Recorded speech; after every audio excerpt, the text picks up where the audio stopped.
Chers parents, bonjour, je suis Mathilde Lartaud.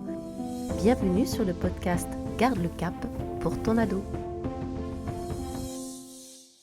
Très heureuse de vous retrouver pour un nouvel épisode de notre saison Paroles de parents.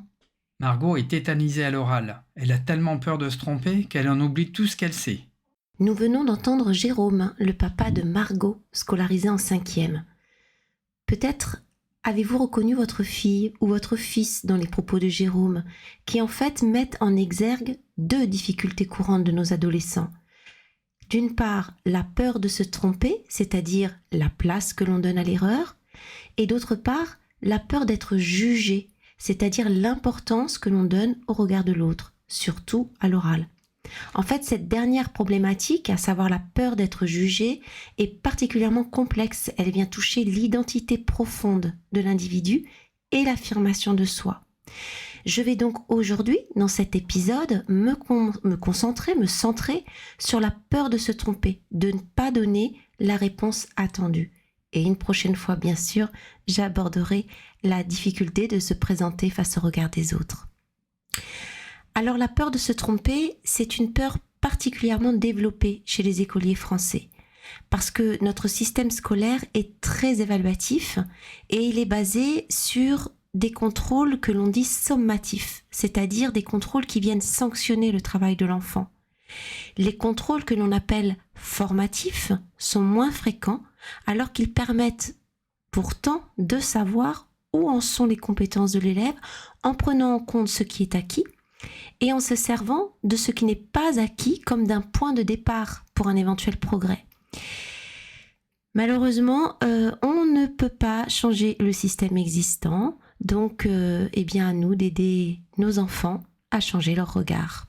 Alors concrètement, lorsque l'erreur impacte nos enfants, comment faire pour qu'ils puissent s'en saisir et évoluer à partir de cette erreur ?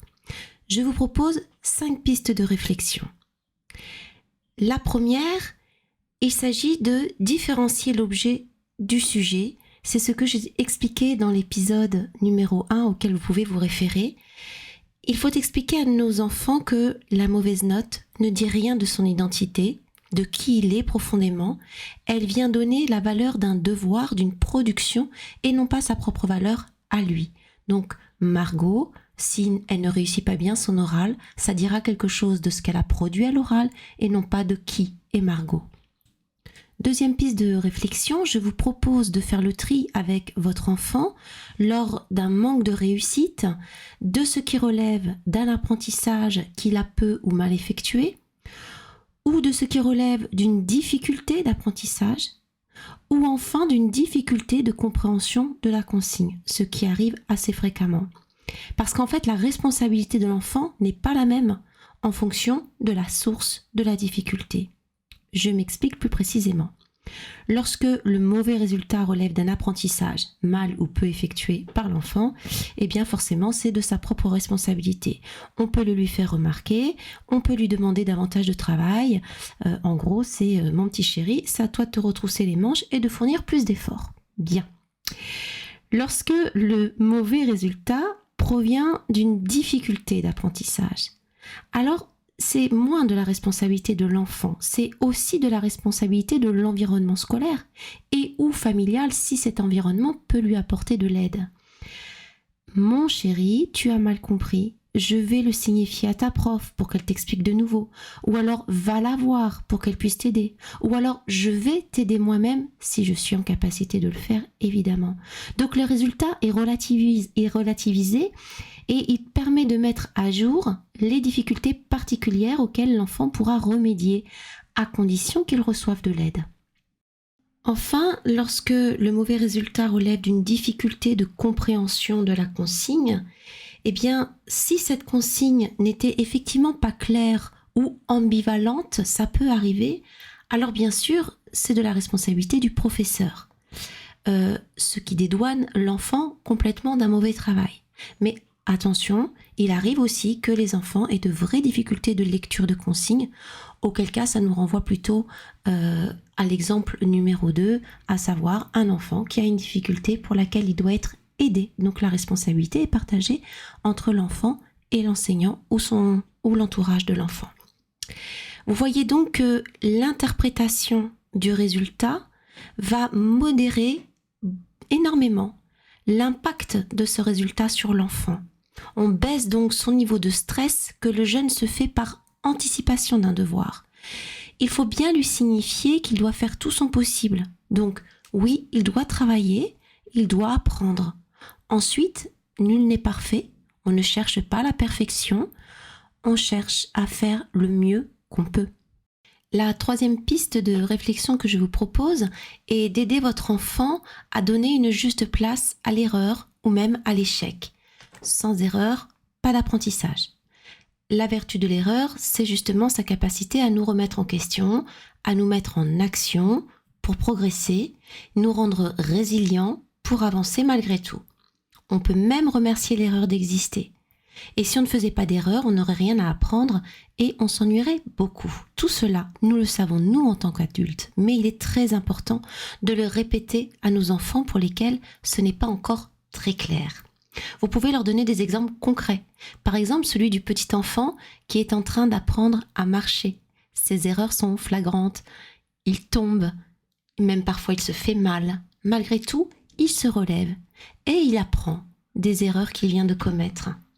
Si votre enfant, si la petite Margot par exemple, fait du sport, n'hésitez pas à lui montrer comment ses erreurs de stratégie, de tactique lui ont parfois fait perdre un match, mais combien ces erreurs-là ont été enrichissantes pour le match suivant, combien ça lui a permis d'apprendre et de renforcer de nouveaux apprentissages.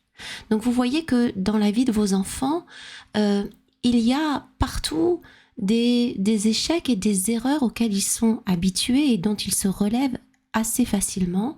C'est vraiment à l'école que l'erreur vient cristalliser beaucoup d'inquiétudes, d'angoisses, avec des peurs qui sont souvent infondées parce que la plupart des enseignants sont quand même extrêmement bienveillants.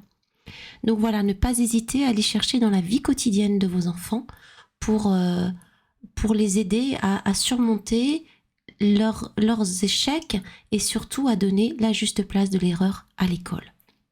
Le quatrième axe de réflexion est celui de l'exigence. Gardez l'exigence du travail bien fait par rapport à vos enfants. Ils doivent se donner les moyens de leur réussite.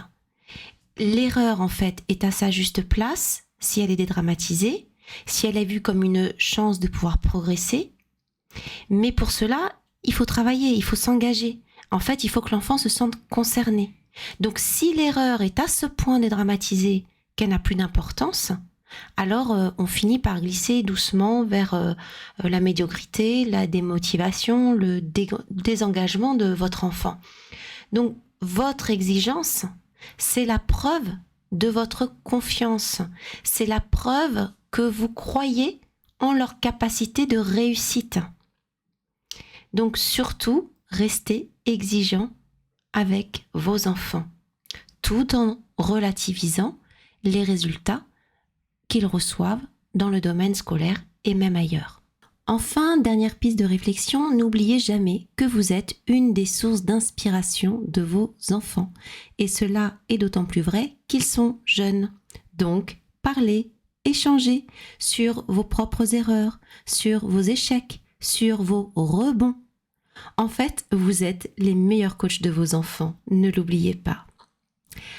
En conclusion, je pourrais dire que l'exigence, associée à la réelle compréhension des résultats et à la perspective de progrès, viennent contribuer à une juste place de l'erreur et permettent à nos enfants d'oser essayer et oser s'investir. Exigence, compréhension des résultats, perspective de progrès, pour mieux oser essayer, oser s'investir. Merci de m'avoir écouté, j'espère vous apporter des outils utiles pour pouvoir aider vos enfants. Je vous dis à très bientôt pour l'épisode 3 sur le pouvoir de l'attention.